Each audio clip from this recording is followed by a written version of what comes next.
কাজিৰঙাৰ পৰিৱেশ সংবেদনশীল অঞ্চল 1 কিলোমিটাৰ সংকুচন কৰিবলৈ লোৱা বিতৰ্কক লৈ মুখ্যমন্ত্ৰী ডক্টৰ হিমন্ত বিশ্ব শৰ্মাৰ প্ৰতিক্ৰিয়া। কংগ্ৰেছে কাজিৰঙাৰ বিৰুদ্ধে একো নাজানে। কাজিৰঙাৰ স্থানীয় ৰাইজে উচ্চতম ন্যায়ালয়ত এই সন্দৰ্ভত গোচৰ তৰিছে। বিগত 10 বছৰ ধৰি কাজিৰঙা ৰাইজে আন্দোলন কৰি আছে। কেৱল বিৰোধিতাৰ নামত কংগ্ৰেছে কেৱল বিৰোধিতা কৰা বুলি মন্তব্য কৰিছে মুখ্যমন্ত্ৰী ডক্টৰ হিমন্ত বিশ্ব শৰ্মাই।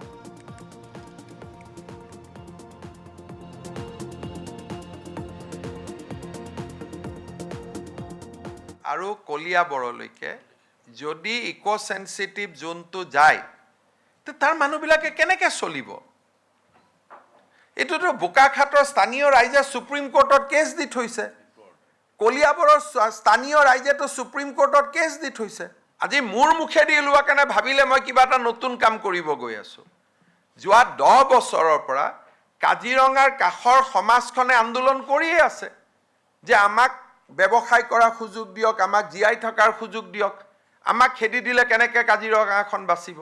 আপোনালোকে হিচাপ কৰক, কাজিৰঙাৰ পৰা 10 কিলোমিটাৰ দিলে এখন নুমলীগড় শোধানাগাৰটোৱে বন্ধ হৈ যাব। গতিকে এনে অলাগতিয়াল বিতৰ্ক কৰিব নালাগে। ইকো সেনসিটিভ জোন 1ৰ পৰা 3 কিলোমিটাৰ হয়, এইটোৱে সুপ্ৰিম কোৰ্টৰ জাজমেণ্ট। যদি 10 কিলোমিটাৰ হৈ যায় বোকাখাট, কলিয়াবৰ, তাৰ স্থানীয় মানুহ কি অৱস্থা হ'ব? গৌৰৱ গগৈ ভাবিছে এইটো ফেচবুকত চলিছেতো কিবা অলপ সুযোগ পাম বুলি। তেওঁ নিজেও নাজানে তেওঁ আজি গৈ পেলাই কংগ্ৰেছক বোকাখাট আৰু কলিয়াবৰত অন্তত 2টা ইলেকশ্যন হৰুৱাই থৈ আহিব। এনেই আৰু মই ক'লো বুলিয়ে বিৰোধিতা কৰিব নালাগে নহয়। আজি তেওঁ গোটেই কংগ্ৰেছক শেষ কৰি দিলে। তাতে যি ক'বাত বাচি খুচি আছিলো তেওঁ তাতে গৈ শেষ কৰি দিলে। সুপ্ৰিম কোৰ্টে কৈছে যে 3 কিলোমিটাৰ মেক্সিমাম ESZ হ'লে আমি সন্তুষ্ট। আমাৰ ৰাইজেতো 3 কিলোমিটাৰত আন্দোলন কৰি আছে। যিটো নাজানে ক'ব নালাগে নহয়। কাজিৰঙাখন য'ৰ পৰা আছে সীমাবিলাকৰ পৰা 10 কিলোমিটাৰ হ'লে নুমলীগড় চব বন্ধ হৈ যাব। কাৰ্বি আলঙৰ আধা শেষ হ'ব। ইমান ট্ৰাইবেল মানুহবিলাক আছে, এনেকৈ সহজ নেকি দুনিয়াখন? একো নাজানা কথা ক'ব নালাগে। কাজিৰঙাৰ পৰিৱেশ সংবেদনশীল অঞ্চল 1 কিলোমিটাৰ সংকুচন কৰিবলৈ লোৱা বিতৰ্কক লৈ মুখ্যমন্ত্ৰী ডক্টৰ হিমন্ত বিশ্ব শৰ্মাৰ প্ৰতিক্ৰিয়া। কংগ্ৰেছে কাজিৰঙাৰ বিৰুদ্ধে একো নাজানে। কাজিৰঙাৰ স্থানীয় ৰাইজে উচ্চতম ন্যায়ালয়ত এই সন্দৰ্ভত গোচৰ তৰিছে। বিগত 10 বছৰ ধৰি কাজিৰঙা ৰাইজে আন্দোলন কৰি আছে। কেৱল বিৰোধিতাৰ নামত কংগ্ৰেছে কেৱল বিৰোধিতা কৰা বুলি মন্তব্য কৰিছে মুখ্যমন্ত্ৰী ডক্টৰ হিমন্ত বিশ্ব শৰ্মাই।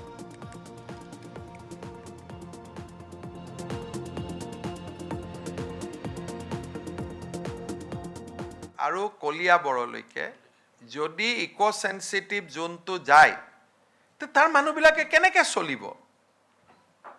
এটোতো বোকাখাটৰ স্থানীয় ৰাইজে সুপ্ৰিম কোৰ্টত কেছ দি থৈছে।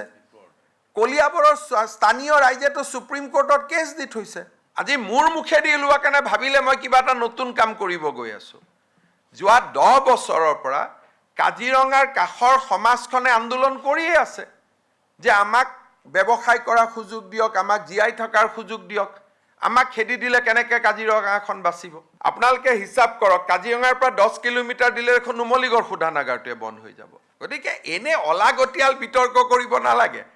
ইকো সেনসিটিভ জোন 1ৰ পৰা 3 কিলোমিটাৰ হয়, এইটোৱে সুপ্ৰিম কোৰ্টৰ জাজমেণ্ট। যদি 10 কিলোমিটাৰ হৈ যায় বোকাখাট, কলিয়াবৰ, তাৰ স্থানীয় মানুহ কি অৱস্থা হ'ব?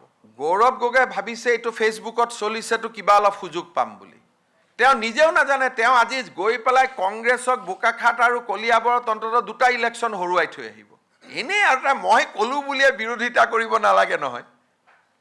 আজি তেওঁ গোটেই কংগ্ৰেছক শেষ কৰি দিলে। তাতে যি ক'বাত বাচি খুচি আছিলো তেওঁ তাতে গৈ শেষ কৰি দিলে। সুপ্ৰিম কোৰ্টে কৈছে যে 3 কিলোমিটাৰ মেক্সিমাম ESZ হ'লে আমি সন্তুষ্ট। আমাৰ ৰাইজেতো 3 কিলোমিটাৰত আন্দোলন কৰি আছে। যিটো নাজানে ক'ব নালাগে নহয়। কাজিৰঙাখন য'ৰ পৰা আছে সীমাবিলাকৰ পৰা 10 কিলোমিটাৰ হ'লে নুমলীগড় চব বন্ধ হৈ যাব। কাৰ্বি আলঙৰ আধা শেষ হ'ব।